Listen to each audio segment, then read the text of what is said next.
Hello दोस्तों, आज की वीडियो में हम बात करेंगे कि सैलरी के पैसों से अमीर कैसे बना जा सकता है। अगर आप इंडिया में रहते हैं और आप टॉप 10 अमीरों की लिस्ट में आना चाहते हैं तो आपकी सैलरी कितनी होनी चाहिए? 1 लाख, 5 लाख या 10 लाख नहीं, बल्कि आपकी सैलरी 25,000 भी हो सकती है और फिर भी आप करोड़पति बन सकते हो। रोनाल्ड रीड के जैसे लोग सफाई का काम करते थे और आज उनकी नेटवर्थ $8 मिलियन है। तो आज की वीडियो में हमारे पास 5 रूल हैं जो आपको फाइनेंशियली फ्री और आपको रिच बनाने में भी मदद करेंगी।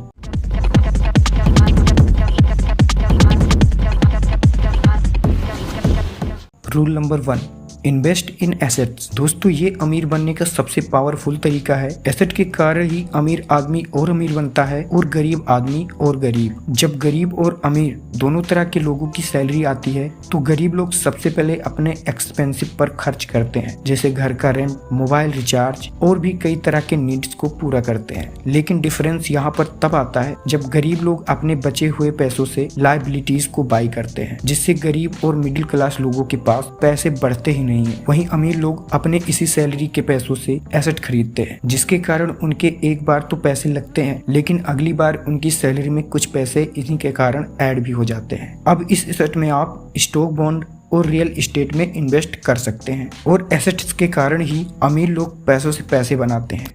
Rule number 2, saving. दोस्तों, रिच बनने में दूसरी और सबसे बड़ी चीज है सेविंग। अगर आप सेविंग नहीं करते हो तो आप इन्वेस्टिंग और एसेट बिल्डिंग भी नहीं कर पाओगे। सबसे पहले आप अपनी पूरी सैलरी को 30% सेविंग करना शुरू कर दें। सेविंग करने का सबसे सही तरीका है प्रोडक्ट को कम से कम बाई करना और सिर्फ अपने जरूरत के ही सामानों को खरीदना। और इनको मिनिमाइज करने के लिए आप 2 टाइम रूल को फॉलो कर सकते हो। अब आपके मन में सवाल आ रहा होगा कि ये 2 टाइम रूल क्या है? इस रूल में अगर आप कोई चीज 2 बार खरीद सकते हो तभी उनको खरीदो, और अगर आप 2 बार उन्हें नहीं खरीद सकते तो तब तक आप उन्हें मत खरीदिए। तो अगर आप रिच बनना चाहते हो तो आपको सेविंग करना भी सीखना होगा। Rule number 3, management of money. दोस्तों, जब तक आप अपने पैसों को मैनेज करना नहीं सीखोगे तब तक आप चाहे जितने एसेट बना लो, चाहे जितने सेविंग कर लो, आप कभी भी अमीर नहीं बन पाओगे। दोस्तों, मनी मैनेजमेंट का सबसे बेस्ट तरीका है 50-30-20 rule.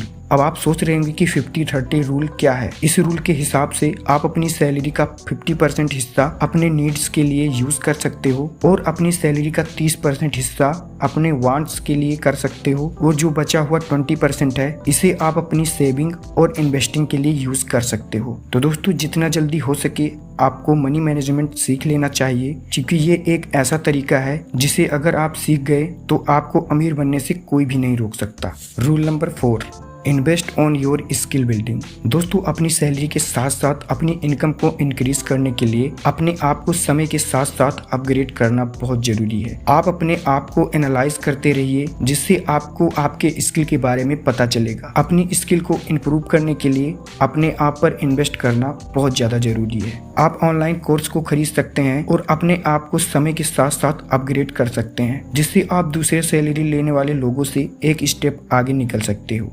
Rule number 5, investing. Early rich बनने के लिए इन्वेस्टिंग बहुत ज़्यादा जरूरी है, और वो भी अर्ली एज में, क्योंकि अर्ली एज में इन्वेस्टिंग करने से कंपाउंडिंग शुरू हो जाती है और आप समय के साथ साथ और भी स्मार्ट हो जाते हो। लेकिन आप जिस कंपनी में इन्वेस्ट करने जा रहे हो उसको अच्छे से एनालाइज जरूर करना, ताकि आपको हाई रिटर्न मिल सके। और अगर आप चाहो तो निफ्टी 50 में भी इन्वेस्ट कर सकते हो। इनमें भारत की 50 सबसे बड़ी कंपनियां होती हैं जो आपको 15% तक का रिटर्न दे सकती हैं। या फिर आप SIP भी अर्ली एज में शुरू कर सकते हो, और इस तरीके से भी आप अपनी सैलरी को इंक्रीज कर सकते हो और रिच बनने में एक स्टेप और आगे बढ़ सकते हो। दोस्तों, जैसे जैसे आपकी सैलरी इंक्रीज होती है वैसे वैसे आप अपने इन्वेस्ट रेट को भी इंक्रीज करते रहिए। तो अगर आपने ये वीडियो यहाँ तक देख ली है तो एक लाइक जरूर से कर देना। इससे हमें पता चलता है कि वैल्यू आप तक पहुंच रही है। फ्यूचर में ऐसे ही फाइनेंशियल रिलेटेड वीडियो को देखने के लिए इन्वेस्ट उपाय के YouTube चैनल को सब्सक्राइब जरूर से कर लेना। जय हिंद दोस्तों।